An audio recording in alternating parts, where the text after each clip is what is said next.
नमस्कार, मैं रविंद्र कुमार आर के स्टडी में आप सबका स्वागत करता हूं। आज के वीडियो में आप देखेंगे जनरल साइंस का प्रैक्टिस सेट 4। तो चलिए बिना देर किए हुए वीडियो को शुरुआत करते हैं। पहला प्रश्न से, यह जनरल साइंस का प्रैक्टिस सेट 4 है। तो ये पहला प्रश्न देखिए, प्रकाश संश्लेषण में किस रंग का प्रभाव सर्वाधिक होता है? प्रकाश संश्लेषण में किस रंग का प्रभाव सर्वाधिक होता है? तो आंसर होगा लाल रंग का। याद रखेंगे, प्रकाश संश्लेषण में लाल रंग का प्रभाव सर्वाधिक होता है। चलिए दूसरा प्रश्न, ईस्ट के जनन किसके द्वारा होता है? ईस्ट के जनन किसके द्वारा होता है? आंसर होगा मुकुलन द्वारा। मुकुलन द्वारा याद रखेंगे।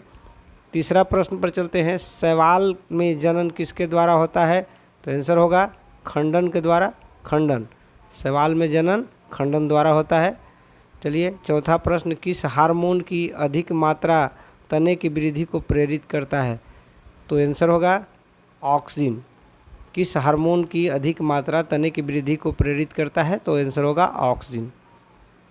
चलिए पांचवा प्रश्न देखते हैं, खरपतवार को नष्ट करने में कौन सा पादप हार्मोन का उपयोग किया जाता है? खरपतवार को नष्ट करने के लिए ऑक्सिन हार्मोन का उपयोग किया जाता है। तो चलिए छठा प्रश्न पर चलते हैं, कौन सा पादप हार्मोन पौधे के पत्तों एवं फलों को शुरुआती अवस्था में गिरने से बचाते हैं? तो पादप हार्मोन में पत्तों और फलों को शुरुआती अवस्था में गिरने से बचाने वाला जो हार्मोन है वो ऑक्सिन है। तो चलिए सातवां प्रश्न पर चलते हैं, कौन सा हार्मोन पौधों की लंबाई में वृद्धि करते हैं और उनकी जरावस्था को रोकते हैं ताकि फल पेड़ पर अधिक समय तक लगे रहे? तो देखिए यहाँ कौन सा हार्मोन है जो पौधों की लंबाई में वृद्धि करता है? पौधों की लंबाई में वृद्धि करना और जरा अवस्था को रोकना ताकि फल पेड़ पर अधिक समय तक लगे रहे। तो ये आंसर होगा जिब्रेलिन्स। जिब्रेलिन्स हार्मोन है, आंसर होगा जिब्रेलिन्स। चलिए आठवां प्रश्न पर चलते हैं, कौन सा पादप हार्मोन पौधों में कोशिका विभाजन के दर को बढ़ा देता है? तो कोशिका विभाजन के दर को बढ़ाने वाला हार्मोन है साइटोकाइनिन। तो साइटोकाइनिन याद रखेंगे। चलिए 9वां प्रश्न पर चलते हैं, कौन सा पादप हार्मोन गैसीय अवस्था में होता है? तो इथिलीन है। एथिलीन हार्मोन गैसीय अवस्था में होता है। पादप में गैसीय अवस्था में हार्मोन होता है। तो चलिए 10वां प्रश्न पर चलते हैं, कच्चे फलों को पकाने का कार्य कौन सा पादप हार्मोन करता है? तो कच्चे फल को पकाने के लिए एथिलीन हार्मोन का उपयोग होता है। तो कच्चे फल को पकाने का कार्य एथिलीन हार्मोन करता है। तो चलिए 11वां प्रश्न पर चलते हैं, कौन सा पादप हार्मोन पौधों में पुष्पन को प्रेरित करता है? तो पुष्पन को प्रेरित करने वाला हार्मोन फ्लोरिजेन है। तो फ्लोरिजेन को याद रखेंगे। चलिए 12वां प्रश्न पर चलते हैं, पौधे के कौन से भाग से हल्दी प्राप्त होता है? देखिए पौधों के कौन से भाग से हल्दी प्राप्त होता है? तो हल्दी जो खाने वाला जो भाग है हल्दी का वो तना होता है। तो हल्दी जो प्राप्त होता है वो हल्दी तना होता है, न कि जड़ होता है। जड़ समझने की भूल ना करेंगे। हल्दी का जो खाने वाला जो भाग है हल्दी वो तना होता है। तो पौधों में कौन सा भाग हल्दी प्राप्त होता है? तो तना से। तो चलिए 13वां प्रश्न पर चलते हैं, विकास का सिद्धांत किसने दिया? तो विकासवाद का सिद्धांत डार्विन ने दिया था, चार्ल्स डार्विन। याद रखेंगे, विकासवाद का सिद्धांत यानी विकास का सिद्धांत चार्ल्स डार्विन ने दिया था। तो डार्विन याद रखेंगे। चलिए 14वां प्रश्न पर चलते हैं, आनुवांशिकता का जनक किसे कहा जाता है? Father of genetics. देखिए आनुवांशिकता का जनक किसे कहा जाता है? तो देखिए यहाँ ग्रेगर जॉन मेंडल को कहा जाता है। याद रखेंगे, ग्रेगर जॉन मेंडल। चलिए 15वां प्रश्न, औषधि विज्ञान के पिता किसे कहा जाता है? औषधि विज्ञान का पिता, तो औषधि विज्ञान का पिता हिप्पोक्रेटस को कहा जाता है। याद रखेंगे, हिप्पोक्रेटस। चलिए 16वां प्रश्न पर चलते हैं, एड्स का पूर्ण रूप क्या है? देखिए एड्स का पूरा नाम, देखिए एड्स विषाणु द्वारा वायरस द्वारा फैलने वाला रोग है। तो एड्स का पूरा नाम होता है एक्वायर्ड इम्यूनोडिफिशियंसी सिंड्रोम। तो याद रखेंगे, एड्स का पूरा नाम एक्वायर्ड इम्यूनोडिफिशियंसी सिंड्रोम। चलिए HIV का पूर्ण रूप क्या है? देखिए HIV वायरस के कारण ही एड्स रोग होता है। तो HIV का पूरा नाम भी देखिए जान लीजिए, HIV का पूरा नाम है ह्यूमन इम्यूनो डिफिशियंसी वायरस, तो human immuno deficiency virus HIV का पूरा नाम है। तो चलिए 18वां प्रश्न देखते हैं, HIV के जांच के लिए कौन सा टेस्ट किया जाता है। देखिए बहुत ही महत्वपूर्ण प्रश्न है जो अक्सर प्रतियोगिता परीक्षाओं में पूछे जाते हैं। HIV के जांच के लिए एलिजा टेस्ट का इस्तेमाल किया जाता है। तो HIV की जांच एलिजा टेस्ट से करते हैं, तो याद रखेंगे एलिजा टेस्ट। चलिए 19वां प्रश्न, मलेरिया रोग किस प्रोटोजोआ के कारण होता है। देखिए मलेरिया रोग प्लाज्मोडियम वाइवेक्स के कारण होता है और प्रोटोजोआ है, तो मलेरिया रोग प्रोटोजोआ जो है वो प्लाज्मोडियम प्रोटोजोआ के कारण होता है। चलिए 20वां प्रश्न को देखते हैं, मलेरिया रोग का वाहक कौन सा मच्छर होता है। देखिए मलेरिया रोग का वाहक मादा एनोफिलीज मच्छर होता है। मादा एनोफिलीज मच्छर के काटने से मलेरिया रोग उत्पन्न होता है। तो चलिए 21वां प्रश्न, मलेरिया रोग का वाहक मादा एनोफिलीज मच्छर होता है, इसकी जानकारी सर्वप्रथम किसने दिया। तो आंसर होगा सर रोनाल्ड रॉस ने यह जानकारी दिया था कि मलेरिया रोग मादा एनोफिलीज मच्छर के काटने से होता है। तो चलिए 22वां प्रश्न, सर रोनाल्ड रॉस को नोबेल पुरस्कार, देखिए मलेरिया जो रोग होता है वो मादा एनोफिलीज मच्छर के काटने से होता है, सर रोनाल्ड रॉस ने ही बताया था, तो इसके लिए इन्हें नोबेल पुरस्कार दिया गया था 1902 में। देखिए सर रोनाल्ड रॉस को 1902 में नोबेल पुरस्कार प्रदान किया गया था। 22वां प्रश्न पर चलेंगे, डेंगू रोग का वाहक मच्छर कौन सा होता है। डेंगू रोग जो फैलता है मच्छर के काटने से फैलता है, तो डेंगू रोग का वाहक कौन सा मच्छर है। तो मच्छर देखिए मादा एडिज एजिप्टी मच्छर है, याद रखेंगे मादा एडिज एजिप्टी मच्छर। तो चलिए 24वां प्रश्न पर चलते हैं, जापानी इंसेफ्लाइटिस किसके द्वारा फैलने वाला रोग है। तो जापानी इंसेफ्लाइटिस जो बीमारी है वो विषाणु द्वारा वायरस द्वारा फैलता है। चलिए 25वां प्रश्न, जापानी इंसेफ्लाइटिस रोग का उद्गम सर्वप्रथम कहाँ हुआ था। देखिए जापानी नाम से ही जैसा कि पता लग रहा है कि जापानी इंसेफ्लाइटिस नाम है, तो जापान में ही इसका उद्गम होगा, तो आंसर होगा जापान। जापानी इंसेफ्लाइटिस रोग का उद्गम स्थल सर्वप्रथम जापान में, आंसर होगा जापान। तो चलिए 26वां प्रश्न, जापानी इंसेफ्लाइटिस रोग की किस प्रजाति के मच्छरों द्वारा होता है। तो देखिए जापानी इंसेफ्लाइटिस रोग जो होता है वो मच्छर के काटने से होता है, तो उस मच्छर की प्रजाति का नाम है क्यूलेक्स प्रजाति के मच्छर। तो क्यूलेक्स प्रजाति के मच्छरों के काटने से जापानी इंसेफ्लाइटिस होता है। चलिए आगे 27वां प्रश्न पर चलते हैं। देखिए स्वाइन फ्लू को फैलने वाला वायरस का नाम क्या है। देखिए स्वाइन फ्लू फैलने वाला वायरस इन्फ्लुएंजा H1N1, तो याद रखेंगे H1N1 जो वायरस है उससे स्वाइन फ्लू फैलता है। तो चलिए 28वां प्रश्न पर चलते हैं, मेरेमस और क्वाशियोकर किसकी कमी से होने वाला रोग है। तो मेरेमस और क्वाशियोकर जो बीमारी है वो प्रोटीन की कमी से होता है, तो प्रोटीन की कमी से याद रखेंगे। चलिए 29वां प्रश्न पर चलते हैं, जन औषधि योजना का नाम बदलकर प्रधानमंत्री जन औषधि योजना कब किया गया था। बहुत ही महत्वपूर्ण प्रश्न है। तो जन औषधि योजना का नाम बदलकर प्रधानमंत्री जन औषधि योजना सितंबर 2015 में किया गया था, सितंबर 2015 याद रखेंगे। 30वां प्रश्न, प्रधानमंत्री जन औषधि परियोजना किस विभाग द्वारा शुरू की गई थी।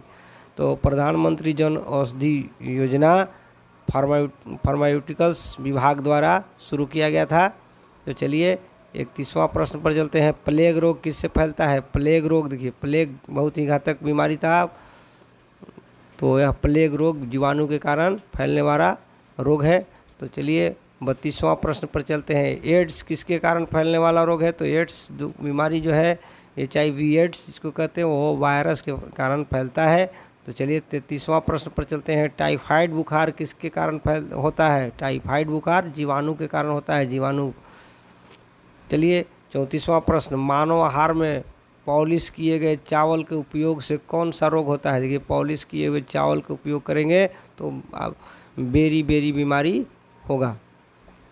चलिए 35वां प्रश्न चलते हैं, ल्यूकेमिया एक प्रकार का कैंसर है। ल्यूकेमिया जो ब्लड कैंसर के नाम से जाना जाता है, तो ल्यूकेमिया एक प्रकार का कैंसर है जिसमें असाधारण बढ़ोतरी किसकी होती है। तो आंसर होगा श्वेत रक्त कोशिकाओं की संख्या में। श्वेत रक्त कोशिकाओं की संख्या अगर असाधारण रूप से वृद्धि हो तो ल्यूकेमिया का शिकार हो जाएंगे, यानी कैंसर रोग हो जाएगा, ब्लड कैंसर हो जाएगा। तो चलिए 36वां प्रश्न पर चलते हैं। हीमोफीलिया एक आनुवांशिक बीमारी है जो उत्पन्न होता है। तो हीमोफीलिया जो बीमारी है इसमें रक्त का थक्का नहीं जमता है, रक्त एक बार कट जाने पर वो खून का बहना नहीं रुकता है, ये आनुवांशिक बीमारी है। तो यह रक्त स्कंदन न होना, ये हीमोफीलिया बीमारी है।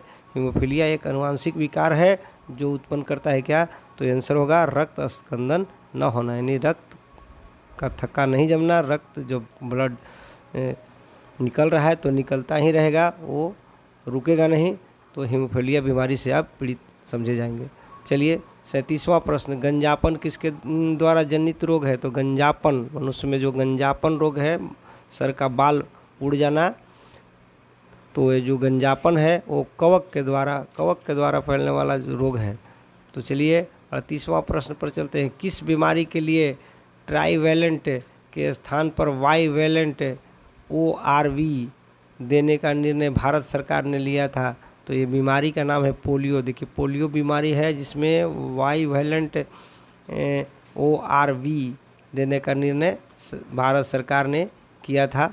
और पोलियो भारत से या पूरे विश्व से ही मुक्त हो गया है। पहले पोलियो का प्रकोप लोगों में था, बीमारी प्रचलन में था, लेकिन आज पोलियो मुक्त हो गया है पूरा विश्व। तो ये पोलियो को याद रखेंगे, किस ट्राईवैलेंट के स्थान पर वाईवैलेंट ORV देने का निर्णय भारत सरकार ने लिया। तो चलिए 39वां प्रश्न पर चलते हैं। यदि कोई मानवीय रोग विश्व में वृहद क्षेत्र में फैलता है तो उसे क्या कहा जाता है। तो देखिए कोई मानवीय रोग यदि वृहद क्षेत्र में फैलता है तो उसे पेंडेमिक कहा जाता है। संक्रामक रोग जो हो गया तो पेंडेमिक याद रखेंगे। चलिए 40वां प्रश्न, जैवमंडल पृथ्वी की सतह से कितने किलोमीटर की ऊंचाई तक पाया जाता है। जैवमंडल पृथ्वी की सतह से 32 किलोमीटर की ऊंचाई तक पाया जाता है। तो 32 किलोमीटर याद रखेंगे। 41वां प्रश्न, 120 किलोमीटर की ऊंचाई पर ऑक्सीजन की मात्रा कितनी होती है। देखिए यहाँ ऑक्सीजन लिखा गया है, गलत हो गया है, यहाँ पर सुधार लेंगे, ऑक्सीजन नहीं होगा ऑक्सीजन। तो यहाँ ऑक्सीजन पढ़ेंगे, इसको ऑक्सीजन की जगह पर ऑक्सीजन पढ़ेंगे। इसको देखिए सुधार लेंगे, यहाँ पर एक गलती हो गया है, ऑक्सीजन ना हो करके यहाँ देखिए ऑक्सीजन, इसको लिख लेंगे, ऑक्सीजन पढ़ेंगे,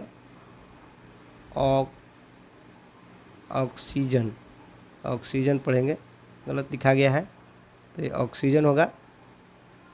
तो ऑक्सीजन की मात्रा कितनी होती है। तो 120 किलोमीटर की ऊंचाई पर ऑक्सीजन की मात्रा नगण्य होता है, शून्य होता है, नहीं के बराबर होता है।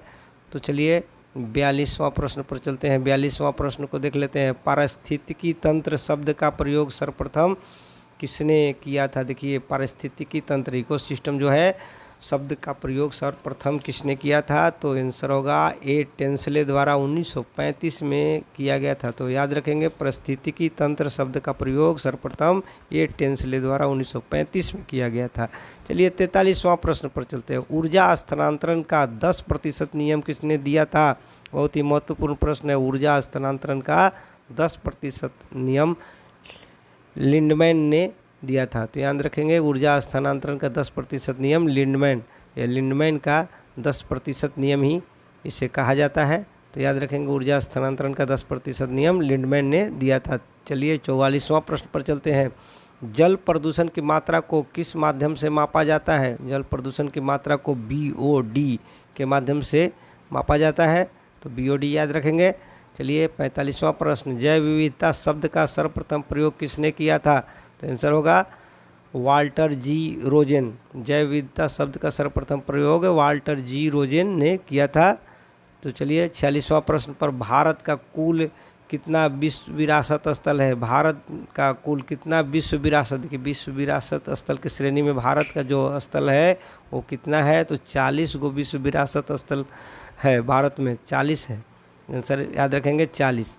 चलिए 47वां प्रश्न पर चलते हैं। भारत में कुल कितने सांस्कृतिक धरोहर है। तो सांस्कृतिक धरोहर 32 और विरासत स्थल 40। तो याद रखेंगे। चलिए 48वां प्रश्न पर चलते हैं। ओजोन परत के क्षरण का कारण क्या है। देखिए ओजोन परत का क्षरण का कारण देखिए क्लोरोफ्लोरो कार्बन है, याद रखें, बहुत ही महत्वपूर्ण प्रश्न है। ओजोन परत का क्षरण होने का मुख्य कारण क्लोरोफ्लोरोकार्बन है, CFC जिसे कहा जाता है। और यह CFC फ्रीज एयर कंडीशन जैसे इलेक्ट्रॉनिक्स सिस्टम से निकलते हैं, तो याद रखेंगे ओजोन परत के क्षरण का कारण क्लोरोफ्लोरोकार्बन है, CFC है। तो चलिए 49वां प्रश्न पर चलते हैं। विश्व ओजोन क्षरण दिवस कब मनाया जाता है? तो विश्व ओजोन क्षरण दिवस 16 सितंबर को मनाया जाता है। 16 सितंबर याद रखेंगे, विश्व ओजोन दिवस 16 सितंबर को मनाया जाता है। चलिए 50वां प्रश्न पर चलते हैं। चिपको आंदोलन कहाँ हुआ था? देखिए, चिपको आंदोलन बहुत ही महत्वपूर्ण प्रश्न है। चिपको आंदोलन की शुरुआत सर्वप्रथम उत्तराखंड के टिहरी गढ़वाल क्षेत्र में हुआ था और इसके प्रणेता थे सुंदरलाल बहुगुणा। तो याद रखेंगे, चिपको आंदोलन उत्तराखंड के गढ़वाल में हुआ था और इसके प्रणेता थे सुंदरलाल बहुगुणा के नेतृत्व में यह आंदोलन हुआ था। तो चिपको आंदोलन उत्तराखंड के गढ़वाल में हुआ था सर्वप्रथम। तो चलिए, ये 50 प्रश्नों का ये प्रैक्टिस सेट 4 था और जल्द ही जनरल साइंस का प्रैक्टिस सेट 5 लेकर के आएंगे। तो वीडियो को हम यहीं पर समाप्त करेंगे। वीडियो देखने के लिए आप सबको बहुत बहुत धन्यवाद।